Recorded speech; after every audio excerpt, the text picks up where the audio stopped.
بتائیے میرے لیے کیا ہوگا؟ سرکار نے فرمایا کوئی جانور نہیں. ہاں حضور اور تو کوئی جانور نہیں ہے, ایک بکری کا بچہ جو 6 مہینے کا ہے وہ میرے گھر میں مل ہے. عمر کتنی بتائی؟ 6 ماہ. بکری کا بچہ ہے, بھیڑ کا ہوتا تو میں مان لیتا, دمبا ہوتا تو میں مان لیتا, چھترا ہوتا تو میں مان لیتا کہ 6 ماہ کا بھی اگر موٹا تازہ ہو تو فقہا کہتے ہیں نک جاتا ہے اگر دکھائی دے سال کا. لیکن ابو بردہ اسلمی کی عقل مند دیکھیے, انہوں نے حضور کی بارگاہ میں عرض کر دیا حضور میرے دروازے پر جزا باندھا ہوا ہے, اور فقہا کہتے ہیں جزا 6 ماہ کے بچے کو کہا جاتا ہے جو بکری کا 6 ماہ کا بچہ ہو. تو میرے نبی نے اب اپنے اختیار کو استعمال کیا. اب ذرا سننا میرے نبی کا اختیار کیا. فرمایا ابو بردہ اسلمی جاؤ جا کر 6 ماہ کے بچے کو ذبح کر دو, تمہاری قربانی ہو گئی, تمہاری قربانی ہو گئی. اب اصول شریعت کیا کہہ رہا ہے؟ 6 ماہ کے بچے کی قربانی نہیں ہوتی, لیکن اختیار مصطفیٰ کیا ہے کہ اگر حضور فرما دے, جس کے لیے فرما دے اس کی جانب سے وہ ہو جائے گی. حضور کو اللہ نے اختیار دیا ہے, جس کے لیے چاہیں جب چاہیں جس وقت چاہیں جو چاہیں حکم صادر فرما دیں وہ حکم اس کے لیے ہوگا. اب دیکھیے سیدنا ابو ہریرہ رضی اللہ تعالیٰ عنہ کی مرویات میں سے یہ روایت, حضور محفل لگا کر مسجد نبوی میں بیٹھے ہیں, صحابہ کو تعلیم دی جا رہی ہے. میرے آقا نے فضائل وضو پر گفتگو فرمانی شروع کر دی. حضور فضائل وضو بیان فرما رہے ہیں صحابہ کے درمیان.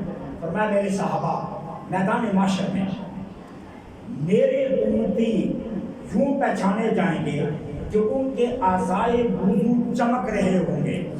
جس کا بازو کونی تھا, جس کا چہرہ, جس کے پاؤں چمک رہے ہوں گے, میں دور سے دیکھ لوں گا کہ یہ میرا ہے, سبحان اللہ, یہ میرا ہے, سبحان اللہ, یہ میرا ہے. حضور نے فرمایا وضو کے اعضاء چمک رہے ہوں گے تو میں جان جاؤں گا کہ یہ میرے ہیں.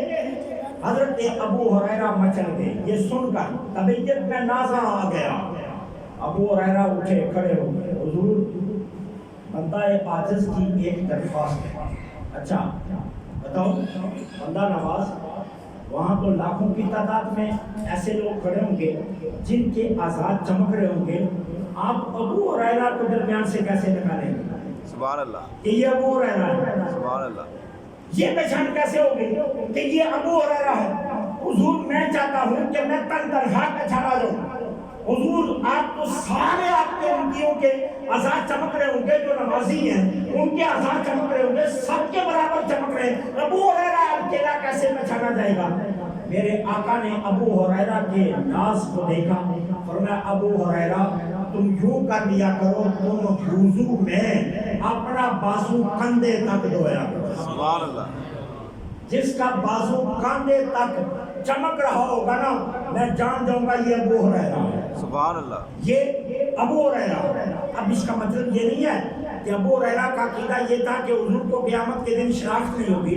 ابو ہریرہ کا عقیدہ یہ نہیں تھا کہ قیامت کے دن پہچان نہیں ہوگی. ابو ہریرہ جانتے تھے حضور ہر ایک بات پر واقف ہیں, جان جائیں گے کروڑوں میں بھی, کروڑوں میں بھی, اربوں میں بھی. اگر ابو ہریرہ کھڑا ہوا تو نبی پہچان جائیں گے.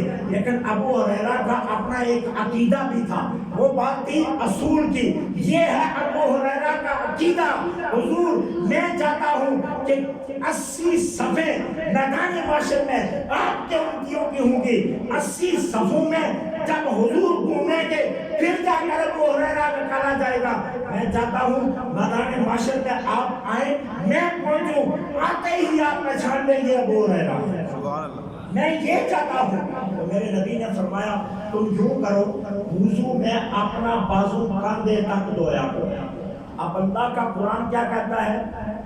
علماء سے پوچھئے, فَغْسِلُوا أَيْدِيَكُمْ إِلَى الْمَرَافِقِ, تم اپنا ہاتھ دو کونی تک. قرآن کہہ رہا ہے تم اپنا ہاتھ دو وضو میں کونی تک.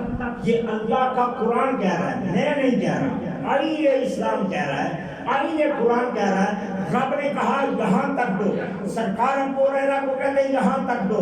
اب دنیا کے سارے محدث، دنیا کے سارے فقی سر جوڑ کر بیٹھے تو کہنے لگے ہر نمازی کے لیے یہاں تک دونا فرض ہے، ابو ہریرہ کے لیے یہاں تک دونا فرض ہے۔ سبحان اللہ۔ ابو ہریرہ کے لیے یہاں تک دونا کیا ہے؟ فرض ہے۔ اب ابو ہریرہ پر کس کا حکم لاگو ہوا؟ مصطفیٰ کا حکم لاگو ہوا، ہمارے اوپر لاگو ہوا قرآن کا حکم۔ ابو ہریرہ نے مسئلہ آگے لے گئے تو مصطفیٰ کا حکم ہو گیا۔ اب اگر ابو ہریرہ زندگی میں جب بھی اپنا بازو قرآن کے مطابق کونی تک دھوئیں گے، ابو ہریرہ کا وضو نہیں ہوگا۔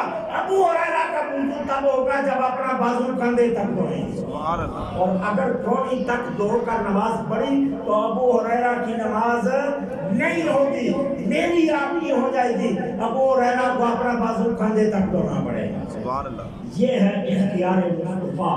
قرآن کہتا ہے کونی تک دو، رسول فرماتا ہے کندھے تک دو۔ اللہ کہتا ہے جو رسول فرما رہا ہے وہ مانو، جو رسول فرما رہا ہے وہ مانو۔ ما آتاکم الرسول فخذوہ، وہ میرا رسول دے بولے۔ اس کو کہتے ہیں اختیار مصطفیٰ، کہ حضور جس کو دے، جب دیں، جب چاہیں، جتنا چاہیں دے دیں، کسی کے پاس اس نے بات کرنے کی مجال نہیں ہے۔ اللہ نے اپنے محبوب کو ساری کائنات کے احکامات تفویض کر دیے ہیں کہ محبوب ہم نے تمہیں اپنی خدائی میں مختار کل بنا دیا ہے، تمہارے پاس اختیار ہے، بار بار پوچھنے کی ضرورت نہیں ہے، جس کو چاہو، جتنا چاہو، جب چاہو، جس وقت چاہو دے دو۔ جو تمہاری زبان سے نکلے گا وہی رب کے ہاں ہوگا، وہی رب کے ہاں ہوگا۔ اعلیٰ حضرت اسی لیے کہتے ہیں میں خدا، خدا کا یہی ہے نہیں ہے کوئی اور مکر و مکر، خدا، خدا کا یہی ہے در، نہیں ہے کوئی اور مکر و مکر، جو یہاں سے ہو وہاں سے ہو، جو یہاں نہیں وہاں نہیں۔ کہ جو حضور کی بارگاہ سے ملے گا وہی رب کی بارگاہ سے، اور جو حضور کی بارگاہ سے نہیں ملے گا وہ رب سے بھی نہیں مل سکتا۔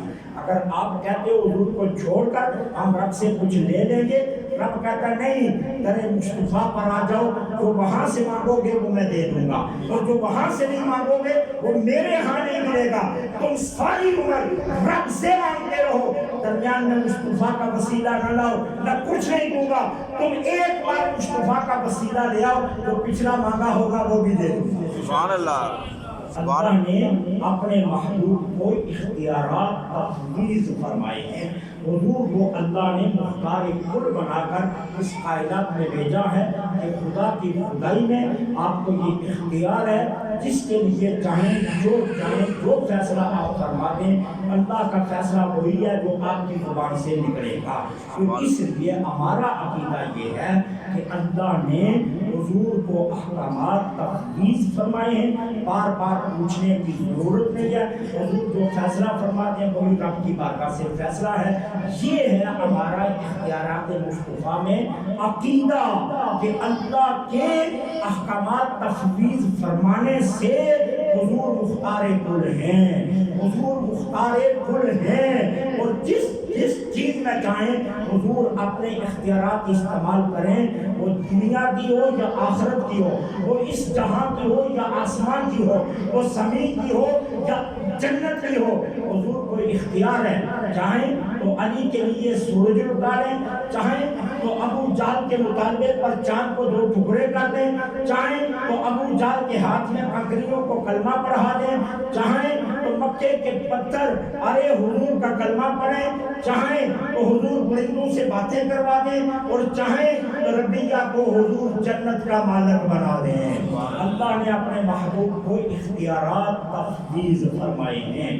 میری دعا ہے اللہ کریم ہماری آج کی حاضری کو اپنی بارگاہ میں شرف قبولیت عطا فرمائے، ہمیں اہل سنت و جماعت کے سچے عقیدے پر اللہ زندہ رکھے، اسی عقیدے کے تحفظ کی اللہ ہمیں توفیق عطا فرمائے، اور اللہ کریم عز و جل آپ کو رحمتوں برکتوں سے مالا مال فرمائے. اس مسجد کو، اس کے منتظمین کو، امام و خطیب کو اللہ عمر خضر عطا کر کے مزید برکتیں عطا فرمائے اور اس مسجد کو اللہ قیامت تک آباد و شاد رکھیں. وما علینا الا البلاغ.